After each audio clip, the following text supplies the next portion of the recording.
করবো এই যে 3 রকম পটল ভাজি। এখন পটলের সিজন, এই যে অল্প করে ভেজে করবো। 3 রকমভাবে কেটে নিয়েছি সুন্দর করে।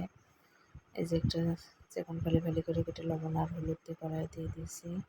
এই ভাজিটা কিছু সেদ্ধ হয়ে আসলে তারপরে এর মধ্যে কাঁচা পেঁয়াজ মরিচ দিয়ে দেবো, যেন পেঁয়াজ মরিচটা পুড়ে না যায়। সুন্দর করে এরকম দিয়ে ভাজা ভাজা করে নিলাম। লম্বা লম্বা করে পেঁয়াজ ভাজা পটল ভাজি। আর একটা করবো এই যে পটল লম্বা করে ভাজি, এটা যেমন দেখতে সুন্দর, খেতেও এরকম লোভনীয়।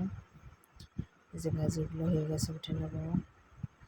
যে উঠে বাটিতে রেখে দিলাম। উপরে পেঁয়াজ মরিচ কিছুটা ভেজে দিয়ে দেবো। এই যে হয়ে গেল ভাজিটা। আর একটা করবো খোসা সহ ভাজি, এটা চিনি দিয়ে করবো। এটা লবণ হলুদ মরিচের গুঁড়ো দিয়ে সুন্দর করে মেখে নিয়ে কড়াই দিয়ে দেবো। এই যে কড়াই এপাশ ওপাশ ভেজে নিলাম সুন্দর করে। যে ভাজা শেষ, উপরে দিয়ে চিনি দিয়ে একটু নাড়াচাড়া করে 2 পাশে মিশিয়ে নেব, মিশিয়ে নামিয়ে ফেলবো।